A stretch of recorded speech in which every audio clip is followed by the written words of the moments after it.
Welcome to our Witness at the Border webinar, and thank you for joining us on World Refugee Day. This evening or afternoon, depending on where you are time zone wise, we're going to have a discussion moderated by Camilo and with our guests, Gilberto Rosas, and we're going to be talking about his book, Unsettling. And we're also joined by Diana Martinez from El Paso, and she authored an interlude to the book titled White Supremacy in El Paso before August 3rd, 2019. So we're going to have a conversation with our two guests and Camilo this evening. Before we start, we have a couple of announcements to make. And the first one is we will be sending out save the date email tomorrow morning. So everybody on here will receive this information, but we are announcing a follow-on event to our Journey for Justice caravan that we did last December.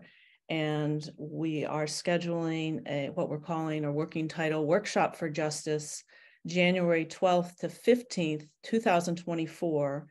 And that's going to be held in Ajo, Arizona. You will receive all the information. The save the date email will be going out tomorrow morning, but we just wanted to give you sort of an advance notice of that. We're going to be meeting at the Sonoran Desert Inn and Conference Center in Ajo, Arizona, and that is MLK weekend 2024.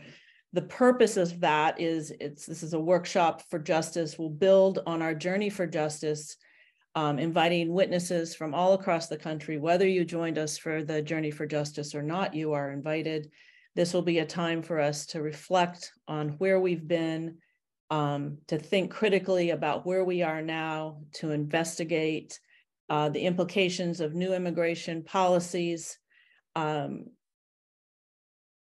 then other challenges to our movement, and to imagine where we are going from here. So you'll receive that. It'll include a survey to gauge interest on attendance to this workshop in January of 2024. So with that, I'm going to turn it over to you, Camilo, and our guests. Thank you. Thank you. I want to welcome everybody. And this is not just any day, and it's not just any book. This is a really extraordinary book that, I mean, I think the place to begin is that it's a book that we all need to read and that we all need to reflect about. And so we're trying to make today really just a humble contribution to that process, to get that thinking going among us, among those of us who share a commitment to justice at the border and in immigration policy and everything that means. But World Refugee Day also calls us. You know, I just attended an online prayer vigil, an interfaith prayer vigil that was convened by the Maryknoll Global Concerns Fellowship. And it included participants from the border, from throughout the country. June 20th, World Refugee Day is a day that's been established by the United Nations to commemorate the struggle for refugee rights throughout the world. And I think few dates could be as appropriate to talk about what happened in El Paso in August 2019, what many of us refer to as the El Paso Massacre, as an act of racist and xenophobic violence directed against communities that many of us think of as Latino, Latina, Latinx, et cetera, but that are specifically of Mexican origin and descent at the border. You know, and that's the essence of El Paso. That's why we're here. We're especially honored to have the author of this extraordinary book, the book Unsettling, Professor Gilberto Rosas, Associate Professor of Anthropology and Latino-Latina Studies at the University of Illinois at Urbana-Champaign, but also nuestra hermana, nuestra compañera, Diana Martinez, based in El Paso, who's an educator and activist who has been involved with these issues at the front line, and who also made a very important textual contribution to this book, not just through her testimony, but through her writing and her reflection and scholarship, you know, as a professor at UT El Paso and beyond, as a community advocate. With Diana, we were active together in the Coalition to End Child Detention in El Paso, with Witness Tornillo, which later became Witness at the Border. So again, it could not be more appropriate that we make those connections. When we talk about World Refugee Day, just briefly, we speak of commemoration. We also speak of mourning, specifically because of the terrible, tragic incident that happened in the Mediterranean. We know that there are hundreds of lives that have been lost, hundreds of people rescued, and bodies that have been recovered. Today is a day of national mourning. In Pakistan, for example, over 100 people have specifically been identified from Pakistan as among the victims, but the fear is that there may be as many as 200 more only from Pakistan. We're talking about, again, hundreds of unidentified victims. There have been 25,000 such deaths that have been, let's say, counted, right? We don't know the uncounted number in the Mediterranean since 2014. And that's a reflection of the same policies that are unfolding as we speak in El Paso and at the US-Mexico border region. What is happening in the Mediterranean and what has happened in contexts like El Paso in August 2019 and everything before then and since are part of the same pattern, part of the same framework. And so our call through Witness at the Border, as it was previously through Witness Tornillo and the coalition I mentioned and related work, is a call to conscience and to action. I also wanted to add that there's an opportunity for you to engage in that kind of action, not just coming up in January, as Carla just mentioned, at the gathering that we'll be organizing in Ajo at the border.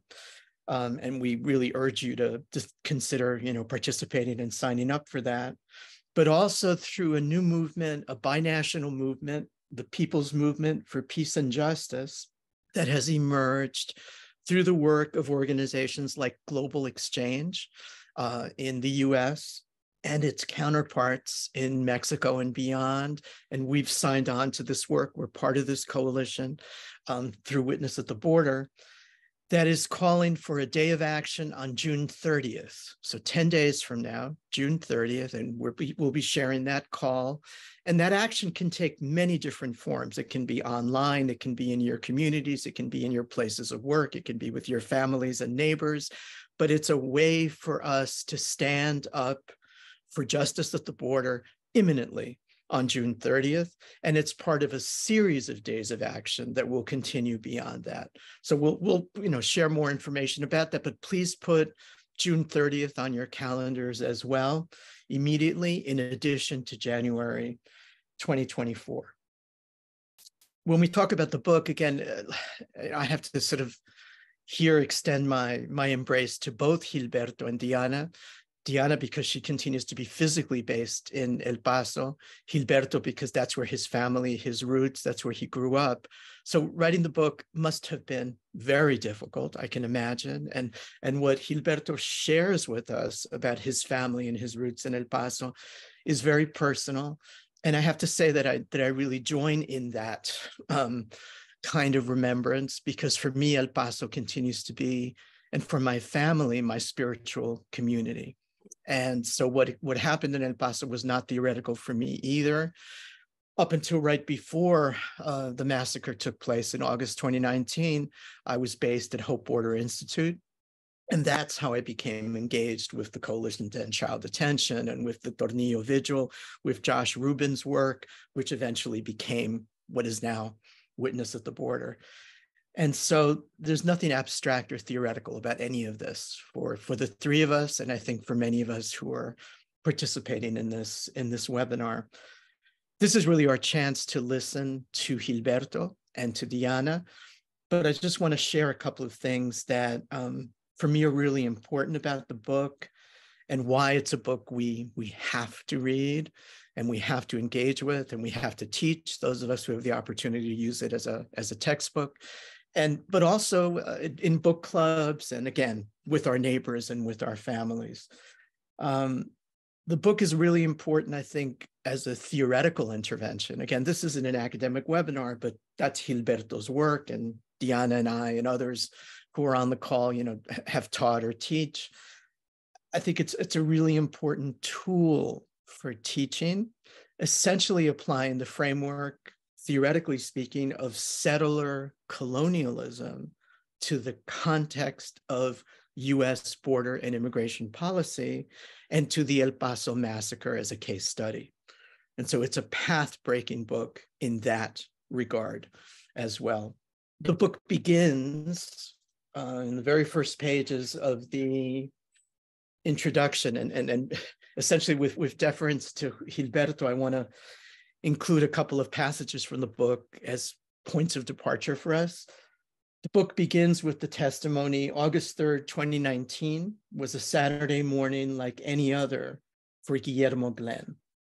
It became a day he was condemned to remember. And then we begin to read Guillermo Glenn's testimony, in effect, like we do later, that of Gilberto himself, how he heard about the massacre and how he immediately reached out to his family, and how there was a family and personal connection to the place where the massacre took place. That really shook me, because this Walmart was where I used to take my Mexican children shopping on Saturdays. So, I cannot forget that. When I saw that it was that Walmart, and when I understood the context, again, there was nothing theoretical about it. So the book begins in that very, very difficult place. It also situates the motivation, the rationale, if we can call it that, of the killer in the framework, not just of settler colonialism, in a more deeply theoretical way, but of white nationalism, and the way in which the manifesto that was distributed to explain the massacre specifically invoked the rhetoric of the Great Replacement theory, which also was present in similar mass shootings before and since, in contexts including Tree of Life, where the sentencing was just announced in the last few days, the synagogue in Pittsburgh, including Buffalo, including, in a slightly different form, Charleston. Some of us may remember the Charleston church shooting, but including incidents in New Zealand and Norway as well. So it's the global dimensions of Great Replacement theory, of white nationalism, of settler colonialism, and how all of that connects to El Paso. And it was specifically this rhetoric about the so-called, quote, this is from the manifesto, the so-called Hispanic invasion of Texas. Those of us who know the history know that the story is exactly the reverse, in terms of the origins of Texas and of El Paso and of our communities at the border. It is we who were invaded, But anyway, we can flesh out that story. The other thing that's very important, I think, is the way in which Gilberto lays out essentially a theory about the border and where what happened in El Paso fits into that. Describing his own roots, we lived in El Paso, we thrived in Ciudad Juarez, we moved back and forth and back over the Rio Grande across the international boundary. How family life was structured around the border, despite it, and flowed through the border. And that's a really important framing in terms of how the book ties together the testimonies I've alluded to with the ethnography of the border, the anthropology of what happened in the deepest sense, in terms of, concrete, again, firsthand experience and testimony. It also includes, and I think this is really important for us, the nature of witness at the border, this concept of witnessing that we've tried to embody and deploy, and that began at Tornillo with Diana, because witnessing is a recurrent theme throughout the book, the concept of witnessing. So that's something else I'd sort of like to ask Gilberto to comment about. And of course, Diana, because she was one of those witnesses. And what Gilberto defines as witnessing in brown and what that means. The ways in which the concept of witnessing can be, in Spanish, we would say aterrizado, can kind of be contextualized in our lives. And in this case study, but it also includes the role, for example, of expert witnesses. It can be witnessing in the more technical sense, right? And so there's much of that in the book as well. There's a great deal of documentation in the book of that kind of work. But there's also the work of a mutual friend and colleague who, I really have great respect for, which is Father Bob Mosher, who was on the board of Hope Border Institute at the time I was there. He was one of the founders of Hope Border Institute. For me, he was really a spiritual and personal mentor. And his testimony, like Diana's, is very present in the book. And the way in which Father Bob draws a comparison between the kind of terror that was inflicted on the border and the terror he experienced as a priest in the most marginalized parishes of Chile during its military dictatorship, which of course was imposed through US intervention. And soon we'll be marking the 50th anniversary of that dictatorship. But I think that is not common to draw that kind of analogy. And Gilberto engages and, goes back and forth in dialogue with Father Bob about that analogy. But it's also a kind of terror that Diana describes in her interlude in the book. So if Diana could also share a little bit about that and how there was already a white nationalist presence at the border that was visible before the massacre, and specifically April of that year at Sunland Park.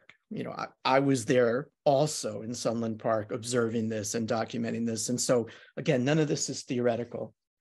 The last thing, and again, I've probably already gone on too long, but I just wanted to sort of frame a couple of things, is I wanted to draw attention to the way in which Gilberto concludes the book. It's extraordinarily powerful and poetic, I think, and very deeply connected to what we're trying to do through Witness at the Border. And it's about this idea that engaging with these kinds of human rights issues at the border in El Paso is an act of the imagination, an act of the political imagination, as our colleague and poet Martín Espada would say. And so Gilberto writes about that with a series of questions that he poses at the book, and I'll close with this. Borders are the ruins of a fundamental dispossession. They are the boundaries of stolen lands once held by indigenous people. And then he begins to pose a series of questions. This is the closing paragraphs and pages of the book. What if we were to go forward to a time when borders were meant to be crossed? What if we were to go back to the time when border guards helped people cross? What if we were to go back to a future when the border is organized to treat vulnerable lives as precious and not disposable? What if we were to go back to a future when asylum isn't criminalized and migrant detention and mass expulsion are not rendered a norm?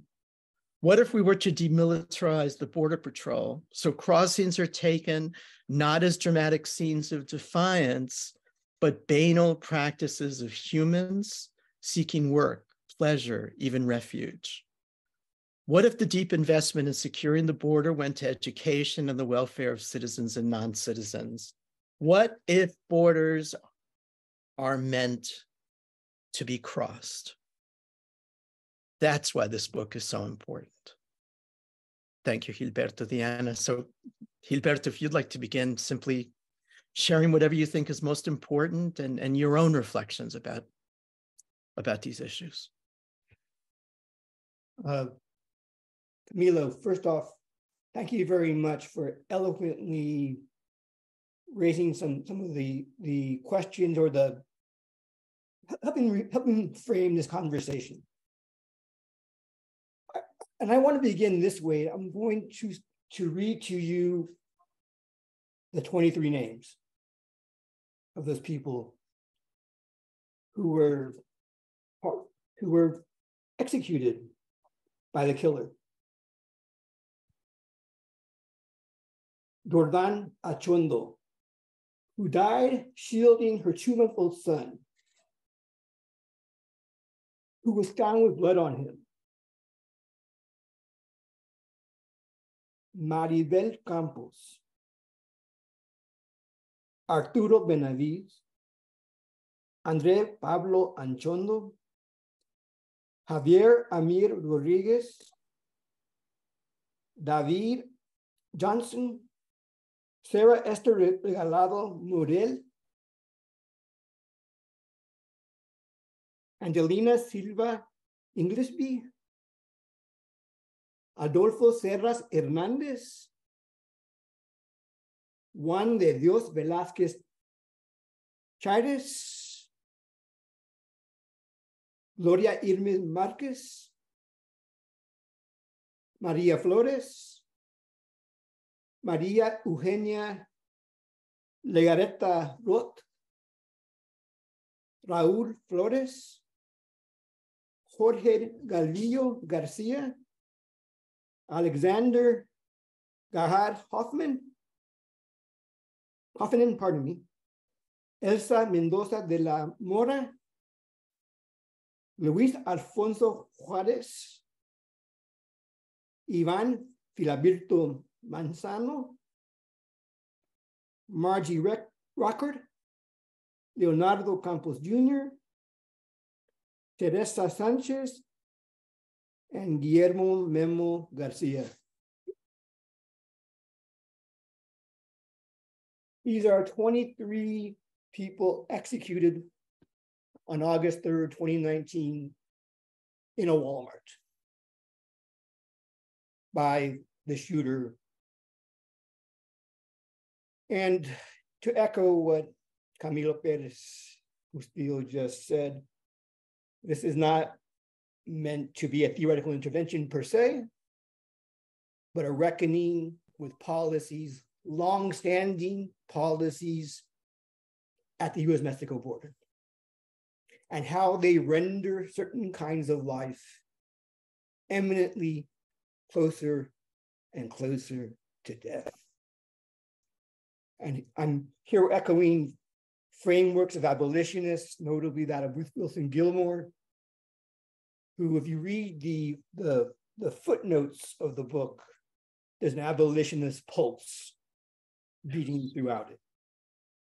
In terms of, I think that borders today, at least, borders as militarized apparatuses kill. And across the globe, to echo, what happened in the Mediterranean and elsewhere in the globe.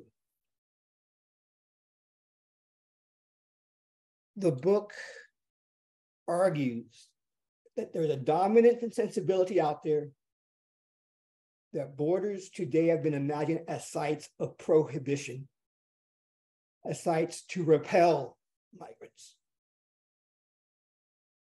But I hold and I render and I pull up on different histories of everyday kinds of crossings that many of us who are from the border know exist and continue to exist, and that need to be considered alongside the intense surveillance and intense militarized kinds of enforcement that have come to pass. One. That's point number one. Point number two. As Camilo noted, and some of you here already know, I am from El Paso. but I also left El Paso. I am an insider and I am an outsider. If you read different kinds of thinkers, often intellectual work alienates one from the community. I struggle with that still. I struggle with the sense of, going back, but I do go back. I go back regularly. And so in 2018, I had the ambition of doing a book on refuge. On El Paso as refuge. And given that today is the day of refuge, I'll give you a little bit of history here. My great-grandparents were refugees. On both sides of my family, they came across the border to El Paso during the Mexican Revolution. El Paso was a site of refuge. El Paso was a site of safety. They were fleeing, the chaos of the revolution, which, as some of us know, is actually a civil war that is occurring in Mexico.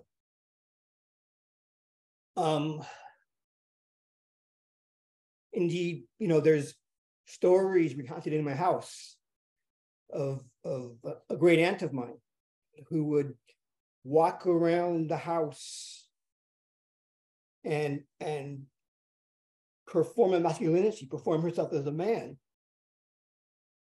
as she passed by windows in order to push away those who would dare to try to break into the house in El Paso. What I'm trying to drive at there is that there are these hauntings in El Paso, these histories that many of us are familiar with, that render the site a palpable sense of refuge. Anyway, back to 2018, I'm reaching out to groups in the area, including Witness. And I met Diana and others, and I arrived there. And as many of you already know, what's occurring right around then is the horrendous practices of family separation. I mean, if you read the accounts of what is going on, they have terrible reverberations with stories of National Socialism and other fascistic practices across the globe. So while I had meant to be doing a book on refuge, as a good ethnographer, committed to working with activists on the ground, committed to working with people who I respect and who I know are engaged in struggle, the book began to gradually transform and change directions, I guess. And I began to look really closely at family separation. And I remember talking to Diana about this at some point and saying, this reminds me, these stories I'm hearing remind me of La Llorona. This figure in in Mesoamerican folklore, Mexican folklore, of a mother who is scorned by her lover. And the question is whether or not she either drowns her children or loses them, and there's a lot of scholarship on this. But this figure, this woman figure becomes like a ghost who haunts us, who haunts people from El Paso and elsewhere in the southwestern United States, in Chicago, largely Latinx communities, as well as some indigenous communities as well, to the different permutation. but it's a figure that I felt spoke to family separation. You know, a mother who lost her children. But in talking to another activist, Crystal Massey, I was also hearing a lot of reports of men and other caregivers losing their children. So this led me to reimagining that character in a chapter I called the Yodo-Nex, and reckoning with the politics of sexuality and gender around this figure. So anyway, it's 2018, and I go back to El Paso to reconnect with my family, to continue research in 2019. I'm there summer of 2019. You know, as a good ethnographer, talking to people, including Padre Masher and others, Diana quite a bit at that time. What happens? I finished up the research, I thought, in very late July, and I'm there with my children and my partner, and you know, we're staying with my parents and my in-laws. Who my partner has her father is in El Paso these days, so we leave the last day of July. Is it the 31st or the 30th? I can't even remember right now. I'm getting kind of overwhelmed with the memory here. And we're driving, and we leave. And I'm a professor at Urbana-Champaign. It's a good 2-day drive at least. You know, if you're going very fast, which we do. We get back here to Urbana-Champaign, I think on the 2nd, or 3rd, on the 2nd. And then on the 3rd, I wake up late, I'm tired, and my partner and my children have left. And the news breaks about the shooting.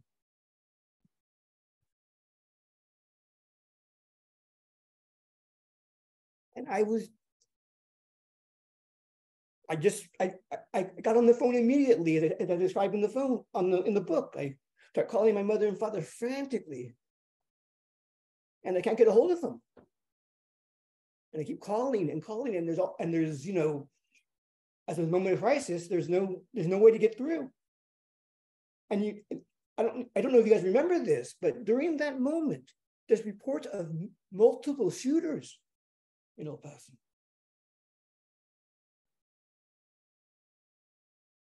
I find out a few hours later that they're fine, thank God. They were out getting a puppy, again, a very banal practice. And as a longtime border resident, a longtime thinker about borders and their enforcement, I have another book on border enforcement from years ago. I felt compelled to critically consider what's going on in El Paso and elsewhere in the globe. And thus the book we're talking about today. I don't know what else what I missed in that in that testimony, but you know. Yeah. Oh, witnessing, right? You asked me about witnessing. Yeah. And I do want to talk briefly about that. Sure. It'd be very, I just wanted to put it this way. Part of my training in anthropology is to really privilege the work of activists and everyday people over that of scholarship. And I think one way I've tried to innovate is by incorporating the idea of witnessing as this practice of knowledge production that shows the critical capacities, the critical intellect, and the astute analysis of people like Diana Martinez. I mean, like, you know, to hear her talk about, you know, how they would challenge, you know, the rise of Tornillo. I mean, that to me is far more pertinent than any kind of academic study on what was going on then. So witnessing to me foregrounds how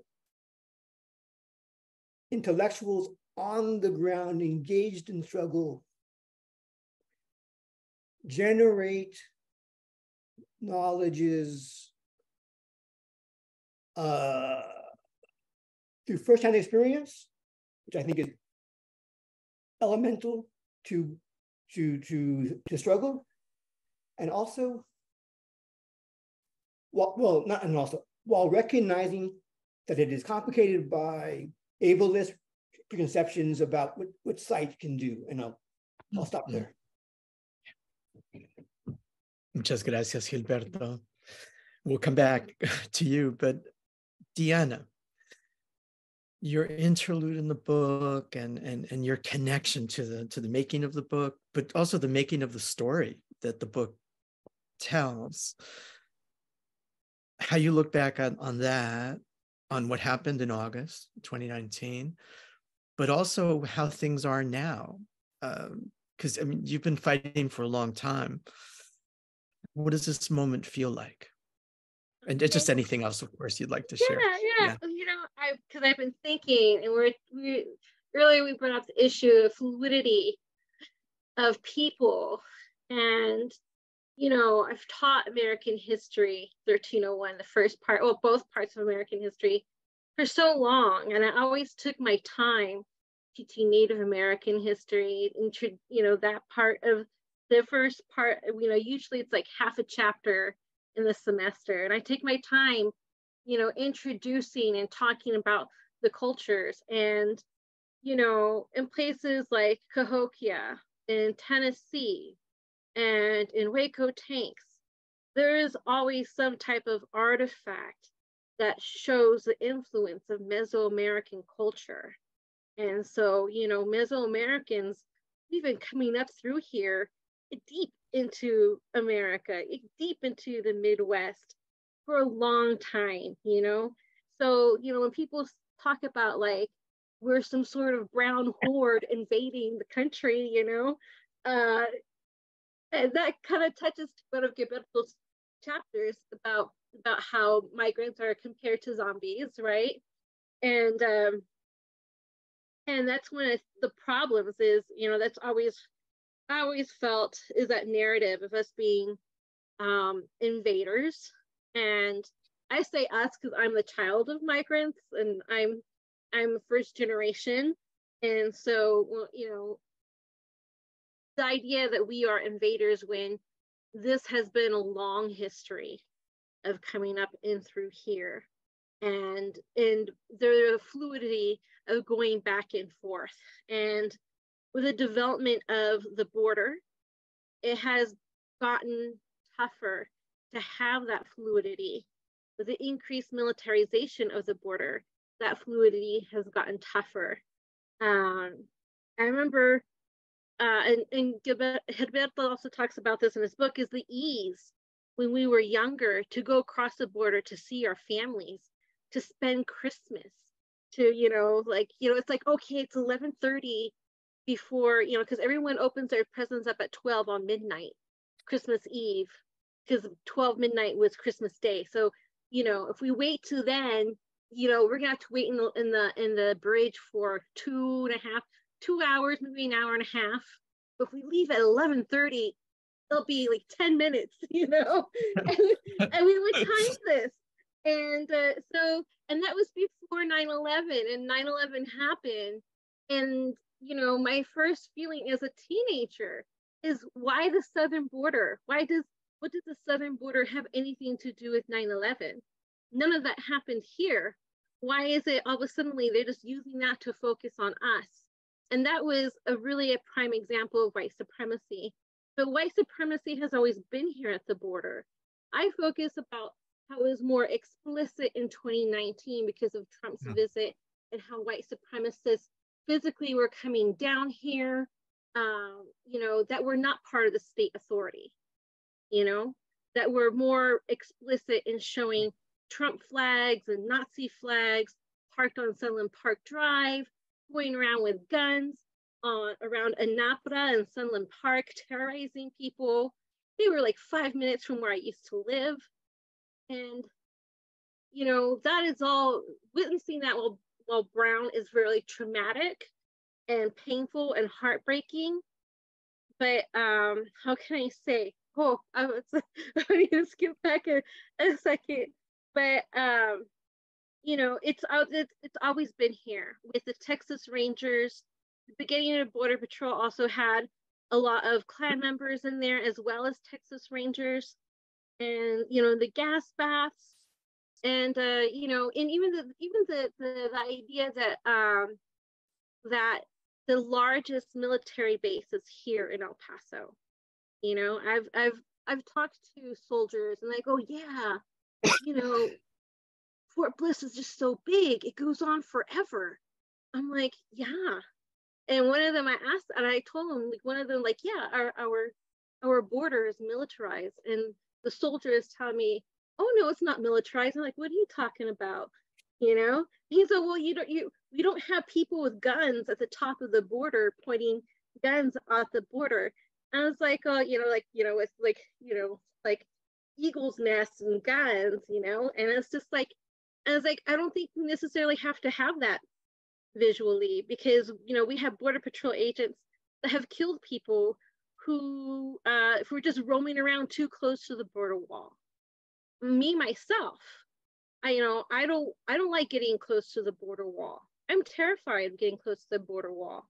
I'm terrified that some Border Patrol agent will just shoot me because I'm just near the wall, you know, and I'm brown. And I know that happened in high school to a young sheep herder out in like Sierra Blanca or Van Horn. And so there's the fact that they could do that and they can get away with it, or they can shoot someone on the other side of the river for supposedly throwing rocks and not have any punishment for that, you know? And so I just like look at that person, you know, that soldier. I was like, the irony of the soldier telling me that. And so, yeah. And so white supremacy in some form has always been here. And just the nature of just the system is in itself white supremacist. And so, but yeah, that year in 2019, there were a lot of explicitly horrid things that we saw happen to migrants.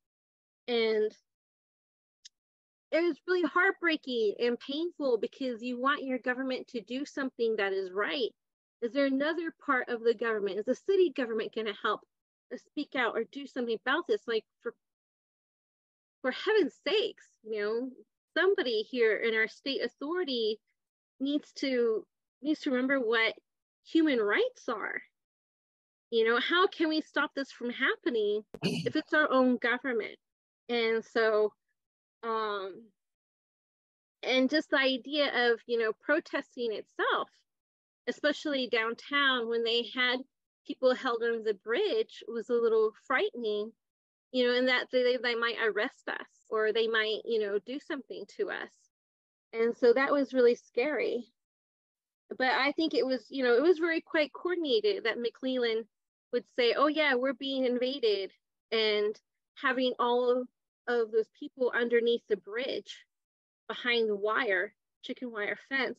And then suddenly, like a couple of weeks later, we have a lot of militia come down trying to pretend to be border patrolmen in Annapolis and Sunland Park, carrying huge guns in public. And so, yeah.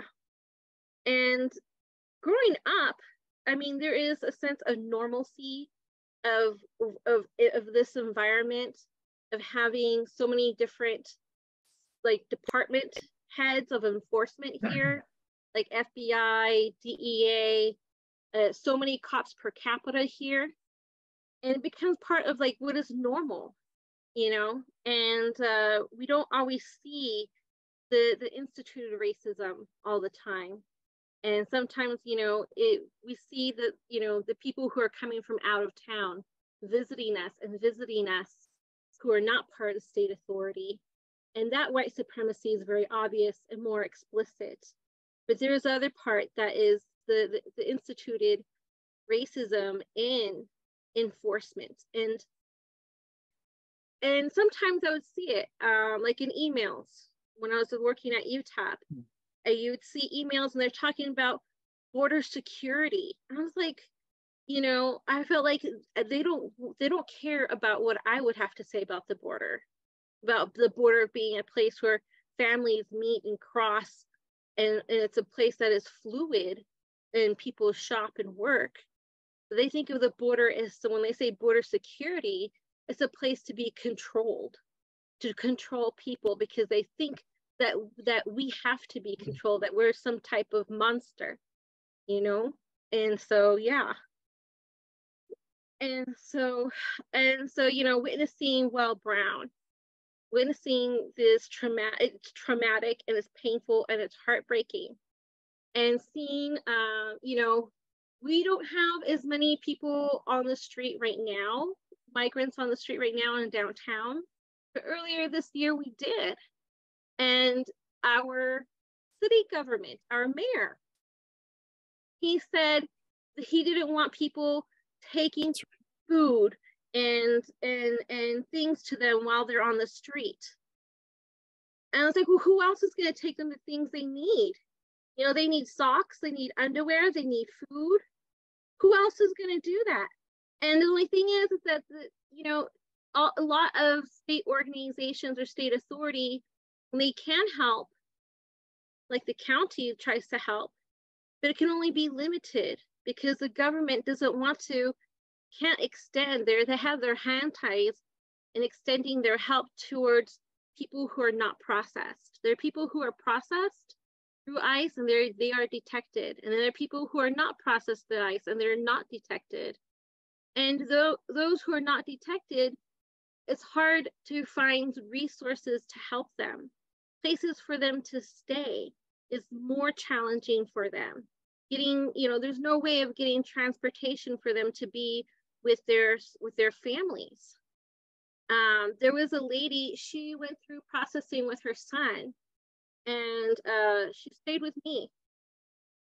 And however, the husband, he'd cross irregularly because people are desperate and they will cross irregularly because crossing at the port of entry doesn't seem feasible.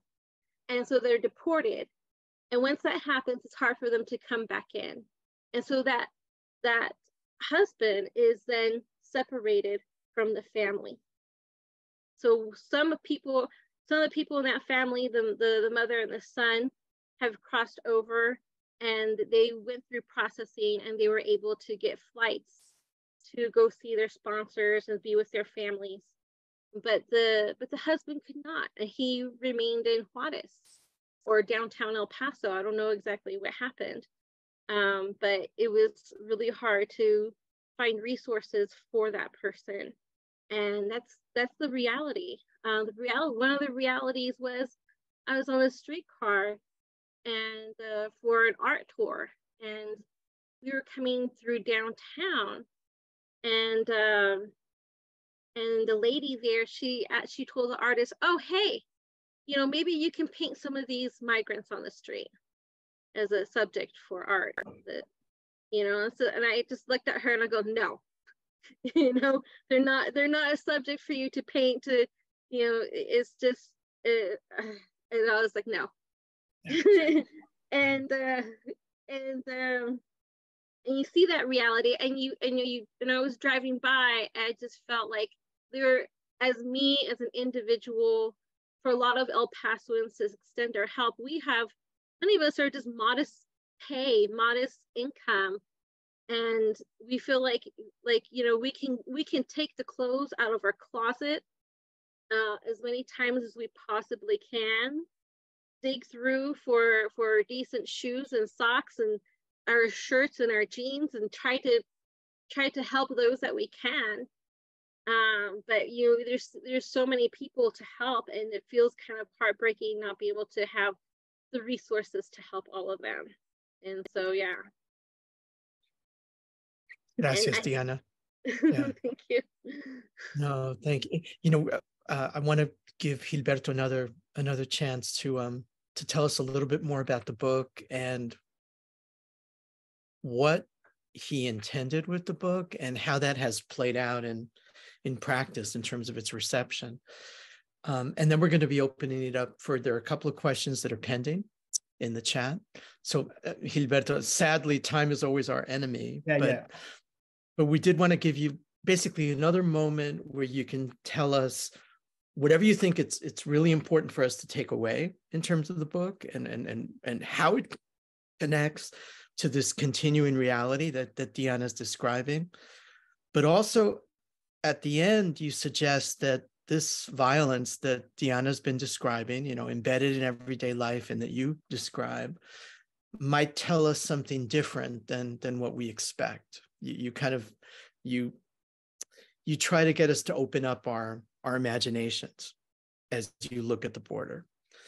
So maybe you could share that too, whatever you think is important at this point, Gilberto. Thank you. Sure. Thank you for the follow-up. And I want to applaud Diana's masterful engagement with the questions, because I think, again, I think the world of her. I think one of the central interventions of the book is to underscore that what positions the people in Walmart for mass shooting is militarized border enforcement with an ideological artifice of white supremacy baked into it. And I do go back and give you a brief history of that in the book. And I do rehearse the history of militarized border enforcement and some of its very, very cruel effects that I believe today are naturalized as policy. And I think the biggest challenge today for people engaged in struggles is how you denaturalize borders as hard. Borders can be soft, or they cannot even exist. I mean, I find the appeal of abolition to me is really prominent these days. One, and number two, given that intervention, the knowledge of everyday borderlanders, of people who cross borders every day to love, to eat, to see family and friends, to, like I used to a long time ago, cross to go dancing. That kind of knowledge should be able to help contest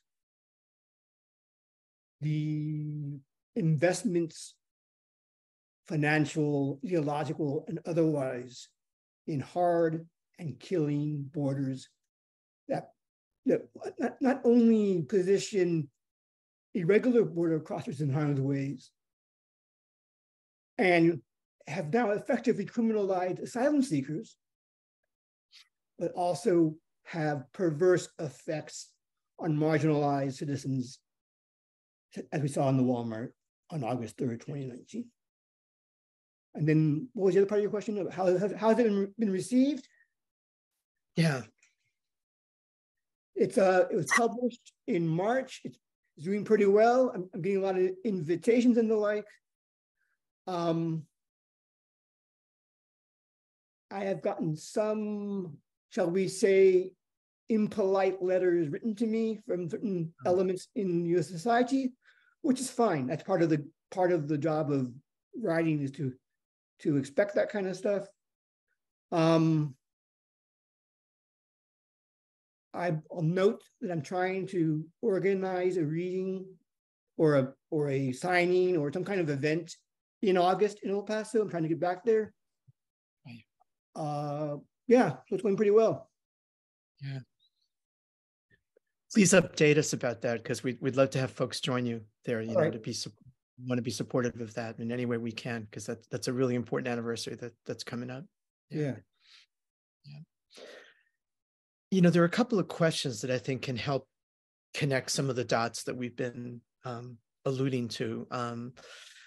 One is, I think, something we're all aware of, including people in New York, from New York to California, from one end of the country to the other, and in Chicago, is the way in which DeSantis and Abbott are seeking to impose the policies they've promoted and pursued, anti-immigrant policies in their states nationally. Obviously, DeSantis as a leading presidential candidate, but both of them, you know, in complicity with each other in terms of these flights, you know, the migrants that have been sent, you know, hundreds of them to New York, to Chicago, to Martha's Vineyard at one point, to Sacramento here, to LA in the last few days.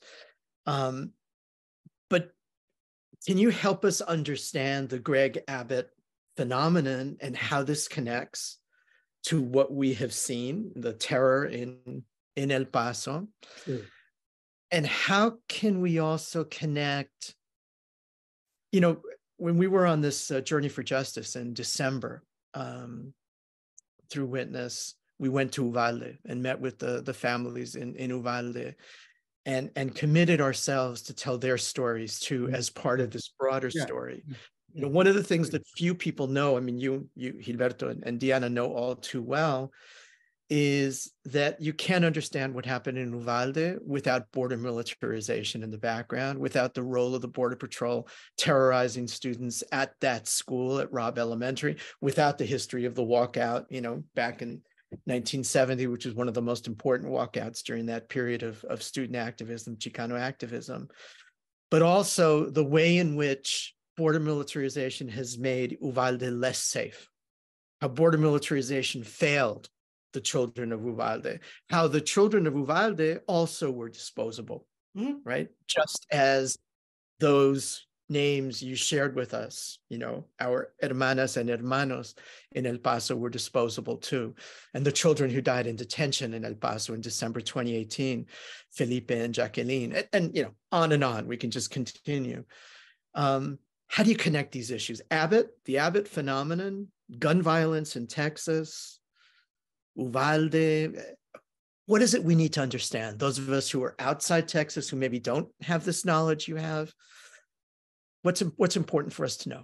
Well, I'll begin by underscoring what you just said, that border militarization feeds that beast. It kindles those fires. Without that, one of the secondary arguments to the book is that Operation Hold the Line, Gatekeeper, and the like, all these Border Patrol campaigns generate a tremendous anxiety among the populace. In other words, it's not that the migrants themselves or the border crossers themselves are the problem. It is that law enforcement relies upon these practices of low-intensity conflict doctrine to draw on the scholarship of Timothy Dunn, who I think is the most critical thinker out there when it comes to the legacies of low-intensity warfare in Central America and how it translates into the Mexico border policing. So that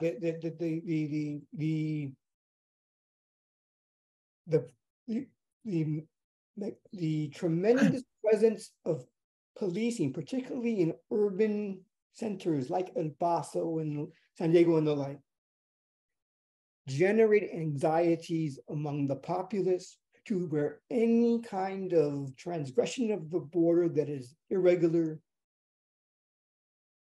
invites severe punishment. Yeah. And I think and I argue in the book, it generates an aggrieved masculinities. And there's an epilogue in the book where I begin to address Uvalde.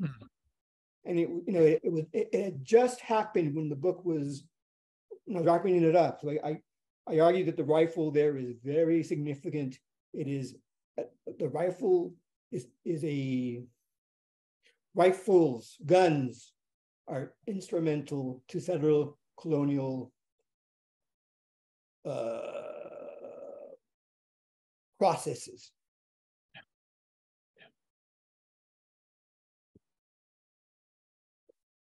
Diana, I don't know if you want to add anything about Abbott and what do we need to know? How do we understand that phenomenon? Because, I mean, obviously he's trying to make it national as well, right? Just like DeSantis is in a different way. Oh, goodness. What explains his popularity and how the impact that has? You know, I don't know what explains his popularity at all. I except that, you know, we have a lot more people who want to maintain power and obviously see us as a threat for being ourselves and affirming who we are, and that somehow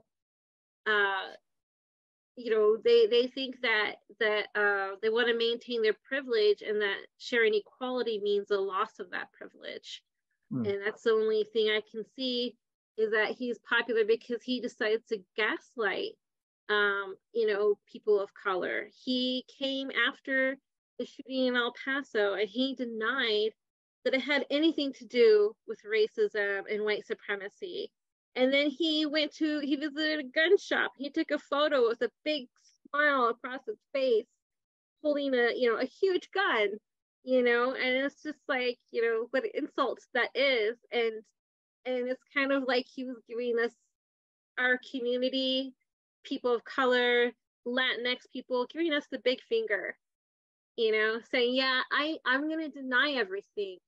No, it's true. And here I am holding this gun with this huge grin on my face, you know, and it's, and I don't know how someone like that, it baffles me, unless people are really interested in wanting to be white and thinking that they can save themselves, thinking, you know, there's a certain cross section of the Latinx community that, you know, wants to be white, and thinking that if they support them, that you know, they won't be subject to these processes.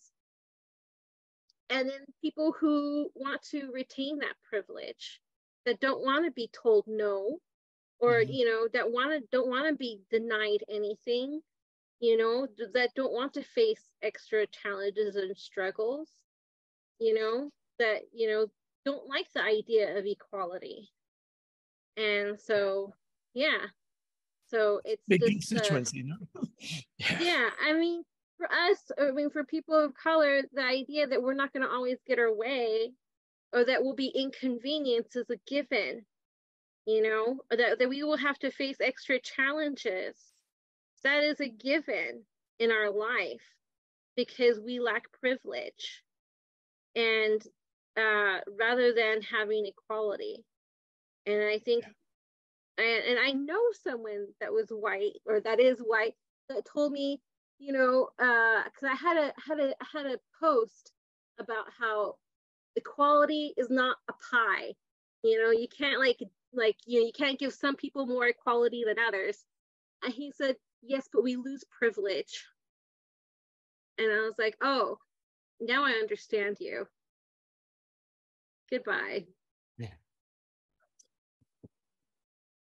We also have a question from Jim McKeever, who's here with us. I want to give a shout out and a abrazo full of respect to Yolanda Leiva, who is here with us on the call. I don't know if she's here right now, pero Yolanda has been an extraordinary maestra to all of us.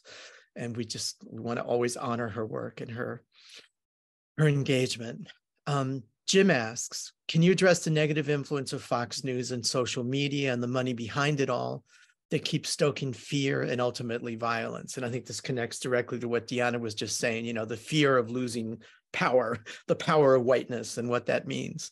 But how do the two of you, like when we think of how these issues are covered, how the massacre was covered, and also, I mean, really the lack of coverage of the massacre and its importance. Yeah, I think can you comment about that, Gilberto? Yeah. Yes. Couple of things. One, I wish the problem could be reduced to Fox News and the right. And that's why I want to go back to my assertion here. Yeah. We cannot understand what happens in the Walmart in August 2019 without understanding that the militarization of border law enforcement occurs in the 1990s, and one of its primary architects is the Clinton administration. And I think that has to be underlined. I'm not saying don't vote for the Democrats. I'm just saying that we need to be very cognizant that there's a whole generation of people out there who take hard borders as normal now. So the struggle now becomes much more complex than just underlining, oh, it's Fox News, although Fox is a deep and deeply racist, misogynistic network. It fans the flames. I think it's, it definitely stokes the fires that is white nationalism, and that sees through border enforcement. I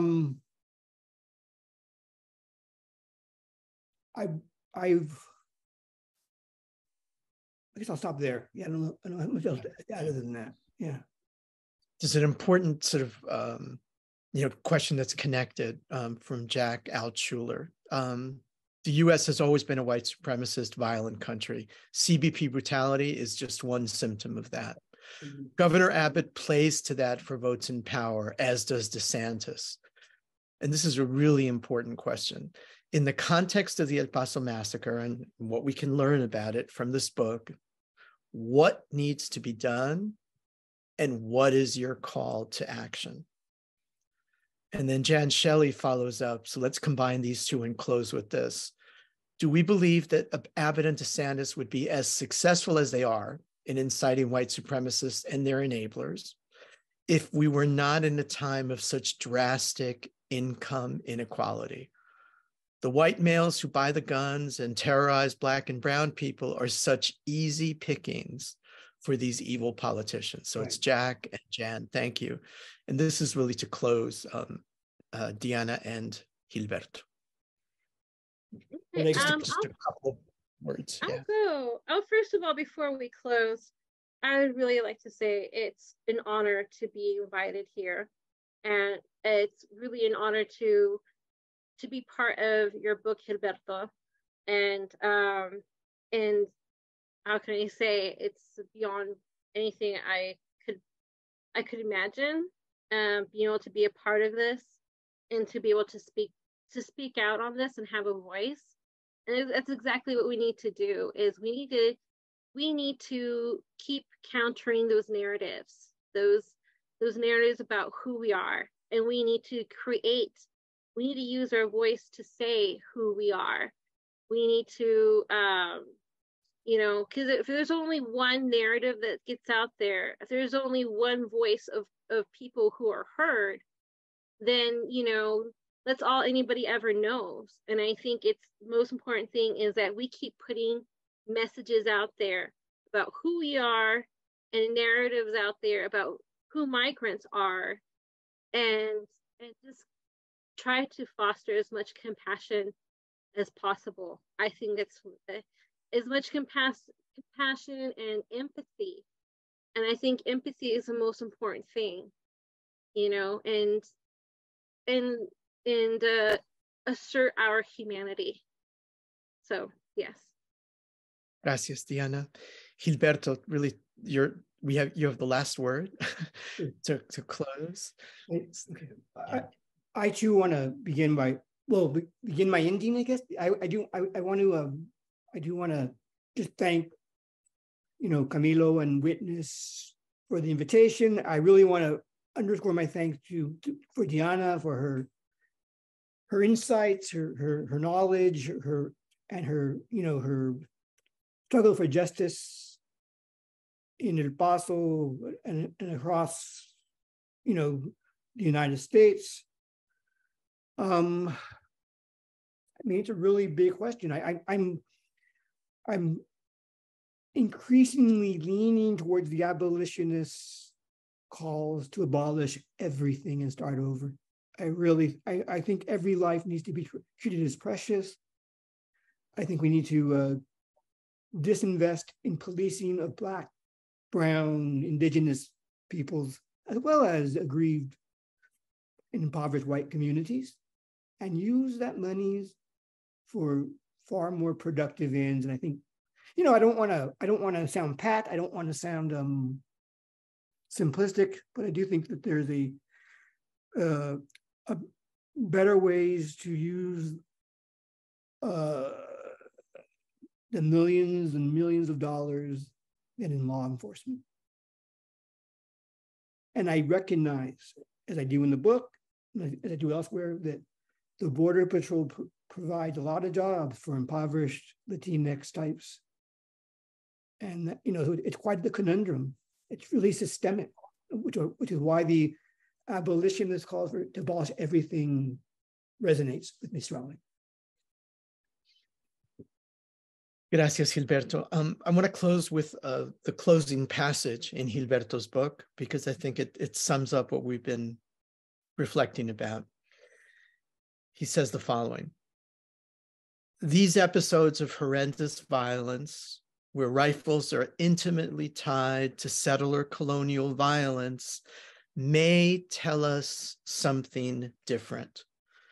Perhaps the dominant ways of experiencing the world are losing their grip. Perhaps the efforts of groups on the ground, such as those engaged in struggles for immigrant rights, Black Lives Matter, and Indigenous rights, have set the stage for the coming of a better world. One where unsettling violence is no longer a normative symptom of a new struggling to be born. I think that's, in essence, our call to action. And it's the abolitionist framework and how to apply it to the border. That's our challenge. We urge you to join us in working towards that end. Please join us at Witness at the Border on our Facebook group. It has over 18,000 members. Please go visit our website, witnessattheborder.org. Please sign up for other events like this. We want to be alert to the call that Gilberto shared. We want to support that event in El Paso in August in any way we can, Gilberto. Please join us in January at the Workshop for Justice.